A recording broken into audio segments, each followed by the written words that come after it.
السلام علیکم اسٹوڈنٹس، آج ہم نے جسمانی معذور بچے یعنی کہ فزیکلی ڈسیبلڈ چلڈرن پڑھنا ہے۔ سب سے پہلے جو ہے ہم اس کا انٹروڈکشن پڑھ لیتے ہیں، یعنی کہ تعارف کہ جسمانی معذور بچے ہوتے کیا ہیں۔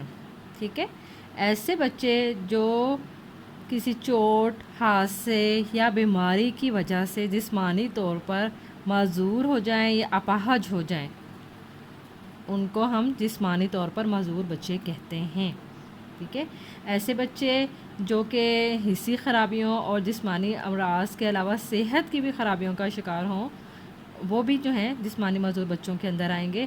اب حسی خرابیاں کیا ہے؟ حسی خرابیاں جو ہیں، جو ایسے ہماری 5 سینسز جو ہم نے پہلے پڑھا تھا کہ 5 سینسز ہوتی ہیں ہماری، سننے، دیکھنے اور دیگر حواس سے متعلق جو معلومات ہم لوگوں کو حاصل ہو رہی ہوتی ہے، اس میں جو مشکلات درپیش ہوتی ہیں، یعنی کہ اندھا، گونگا، بہرا، تو وہ تمام چیزیں بھی جسمانی معذور بچے کے زمرے میں آتی ہیں۔ ٹھیک ہو گیا۔ اور جسمانی خرابیوں میں کیا آ جاتا ہے کہ عضلات خدا نخواستہ ضیاع ہو جائے، ریڑھ کی ہڈی نہ ہو، زخم یا چوٹ یا کسی حادثے کی وجہ سے جو ہیں جسمانی عضو جو ہیں آپ جسمانی عضو سے ہاتھ دھو بیٹھیں، تو ایسی تمام جو چیزیں ہیں وہ جسمانی معذور بچوں کے اندر آتی ہے۔ اچھا جی، جسمانی معذوری میں بچے مبتلا ہوں وہ ضروری نہیں کہ وہ ذہنی طور پر بھی پسماندہ ہوں، یہ بات آپ نے ذہن میں رکھنی ہے، کیونکہ ہمارے ہاں اکثر جو ہیں جسمانی معذور بچہ ہو تو اس کو جو ہے یہی سمجھا جاتا ہے کہ شاید یہ مینٹلی ریٹارڈیشن بھی اس کے اندر ہوگی، یہ ضروری نہیں ہوتا ہے۔ ٹھیک ہے، کئی جو ہے جسمانی معذور بچے ایسے بھی ہوتے ہیں جو کہ بہت زیادہ انٹیلیجنٹ ہوتے ہیں اور اعلیٰ عہدوں پر فائز ہوتے ہیں تعلیم حاصل کرنے کے بعد۔ ٹھیک ہے، اچھا، تو شدید ذہنی پسماندہ جو بچے ہوتے ہیں عموماً جسمانی کمزوری ان کے اندر بھی پائی جاتی ہے۔ ٹھیک ہے، لیکن وہ مینٹل ریٹارڈیشن میں ہوں گے۔ اچھا، اب صحت سے متعلقہ اگر مسائل ہوں کچھ، تو جیسے کہ خون میں کیمیائی رطوبت کا بڑھ جانا یا ادویات کی وجہ سے یا خودکشی کی کوشش کی وجہ سے جو ہے جسمانی معذوری آ جانا، تو وہ بھی جسمانی معذوری کے اندر جو ہے وہ آ جائے گی۔ ٹھیک ہے، یہ تو ہو گیا اس کا انٹروڈکشن، سب سے پہلے پڑھ لیا ہم نے۔ دین ہم پڑھ لیتے ہیں کہ نقص بصارت یعنی کہ امپیئرڈ ویژن کیا ہوتی ہے۔ یہ نام سے ظاہر ہے کہ یہ بصارت کے متعلق جو ہے وہ بات ہو رہی ہے کہ بصارت ہماری آنکھوں سے ریلیٹڈ ہے۔ یہ بصارت میں جو ہے تھوڑی بہت کمی پائی جاتی ہے، یا تو کیا ہوگا کہ اس کی تلافی اینک یا لینس کے ذریعے کی جا سکتی ہے۔ ٹھیک ہے نا، اگر کسی بچے کو نظر نہیں آ رہا فار ایگزامپل، تو اس کی نظر چیک کروائی جاتی ہے، تو پھر اس کی اینک کی ضرورت ہو یا لینس کی ضرورت ہو تو وہ یوز کر کے اس کو تھوڑی بہت اس کی اس نقص کو دور کیا جا سکتا ہے۔ اگر بصارت جو ہے ناقابل علاج سطح تک پہنچ کر بالکل ختم ہو جائے، یعنی کہ بالکل نابینا پن کی کیفیت طاری ہو جائے، تو جیسے کہ اکثر طلبہ میں دیکھنے میں آتی ہے، جن طلبہ میں بصارت کی کمی پائی جاتی ہے ان میں دیگر شکایات بھی دیکھنے میں آتی ہیں۔ اور وہ دیگر شکایات کیا ہوتی ہیں، اس کو ہم جو ہے دیکھ لیتے ہیں۔ ٹھیک ہے، اب کمرہ جماعت میں کیونکہ بہت سارے جو ہیں بصری مواد موجود ہوتا ہے، اگر جو ہیں اساتذہ دھیان دیں گے تو ناقص بصارت والے جو طالب علم ہیں ان کی بر وقت جو ہے نشاندہی کی جا سکتی ہے۔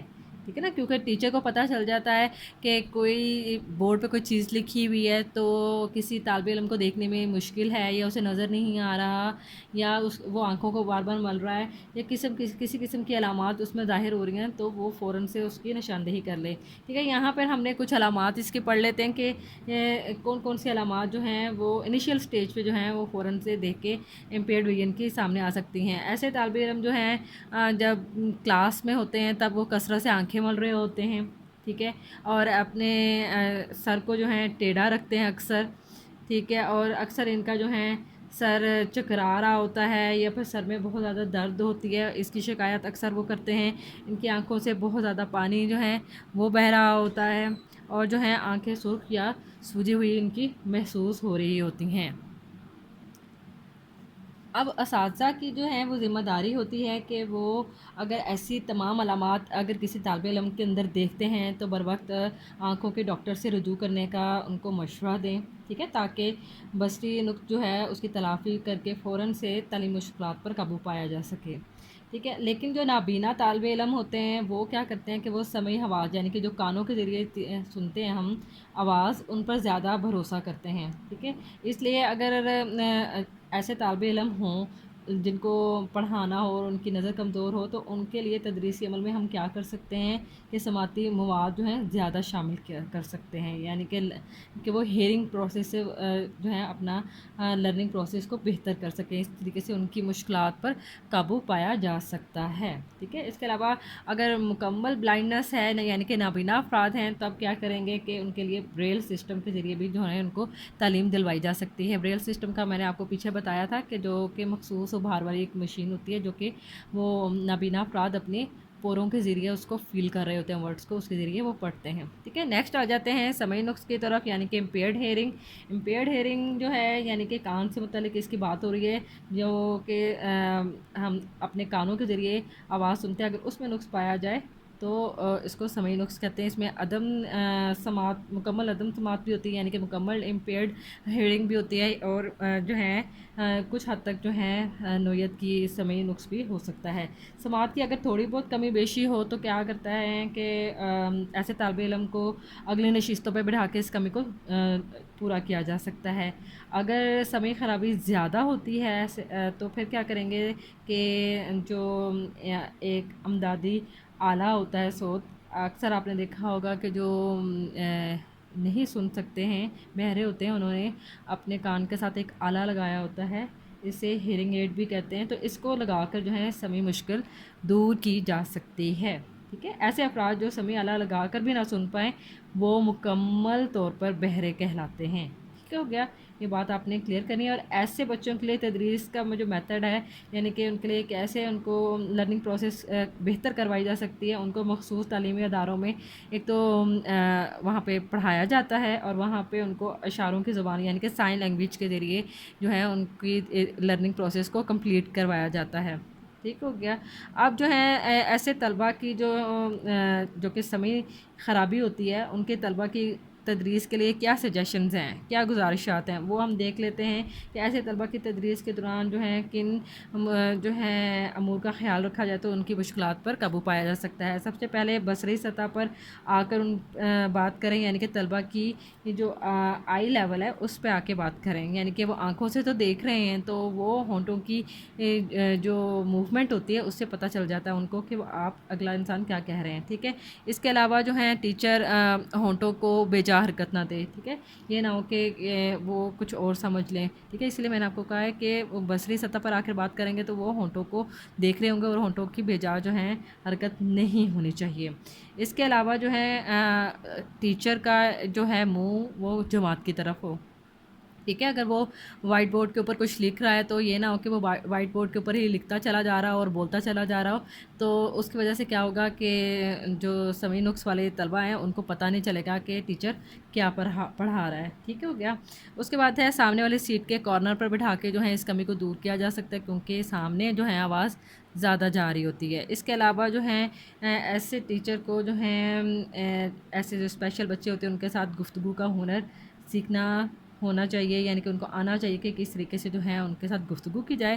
اس کے علاوہ اعلیٰ سماعت جو استعمال کرتے ہیں بچے، ٹھیک ہے، ان کے ساتھ کس طریقے سے بات چیت کرنی ہے. ٹھیک ہے، کیونکہ ان کے ساتھ اگر بہت زیادہ اونچی آواز سے بات کریں گے تو وہ ان کے لیے ناگوار گزرے گا، کیونکہ ان کو سنائی تو دے رہا ہوتا ہے. ٹھیک ہو گیا. نیکسٹ ہم آ جاتے ہیں ابلاغ کے نقائص کی طرف. کمیونیکیشن ڈس آرڈر یہ کیا ہے؟ ٹھیک ہے، اب جو کمیونیکیشن ڈس آرڈر ہے اس میں سمعی خرابیوں کا شکار بھی ہوتے ہیں جو بچے، وہ عموماً ابلاغ کے بھی نقائص کا شکار ہوتے ہیں، یعنی کہ اپنی بات کنوے جو ہیں وہ بہتر طور پر جو ہیں نہیں کر پا رہے ہوتے. ٹھیک ہے، اور ایسے بچے جو ہیں مکمل طور پر بہرے ہوں، وہ بول بھی نہیں سکتے اور وہ بہت اونچا سنتے ہیں اور انہیں بھی بولنے کا مشکلات کا سامنا کرنا پڑتا ہے. ٹھیک ہے، تو اب ہم جو پتہ چلاتے ہیں کہ ابلاغ کے نقائص کے اندر ہم اور کیا کیا چیزیں دیکھ سکتے ہیں. اس میں دو اہم چیزیں ابلاغ کے نقائص میں آ جاتی ہیں.